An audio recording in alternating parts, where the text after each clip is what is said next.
ያልታሰበውና ያልተጠበቀው የአርቲስት ሰማኸኝ በለው ህልፈት በጣም በርካቶችን ያስደነገጠ ክስተት ነው። በጣም አሳዛኝና ልብ ሰባሪ ነው።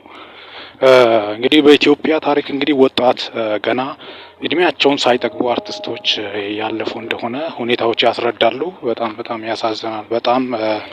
በጣም አሳዛኝና ልብ ሰባሪ የአርቲስት ሰማኸኝ በለው በጣም በሙዚቃዎቹ በኢትዮጵያ ተወዳጅነት ያተረፈ አርቲስት ነው። በተለይ እረምኑ ሰጠሽ በምር በጣም በሚያስደንቅ ሁኔታ በርካታ ኢትዮጵያኖችን እያበለያ ብዙ ዘፈኖችን በተለይ በባህላዊ ዘፈኖቹ በጣም በማድመቅ ባለ ግርማ ሞገስ ድምጻዊ በማለትም በርካቶቹ ይገልጹታል።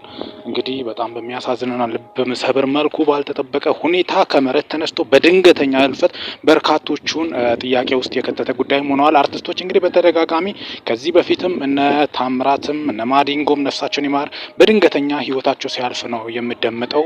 ምንድነው ምክንያቱ? የህመማቸውስ መንስኤ ምንድነው የሚለው ነገር ነው እስካሁን ድረስ ያልተጣራው። እጅግ አሳዛኝና ልብ ሰባሪ ነው። የአርቲስት ሰማኸኝ በለው በጣም በሚያሳዝን ሁኔታ ህልፈቱ በርካቶችን ያሳዘነ ክስተት ነው። ለሚዲያችንን መጽናናትን ለቤተሰቦቹና ለወዳጅ ዘመዶቹ እንዲሁም ለመላው አድናቂዎቹ እንመኛለን። ሚኪታ ቦረሞ ሰብስክራይብ በማድረግ ወቅታዊና አጫጭር መረጃ አገኙ። ሰላም ቆዩልኝ።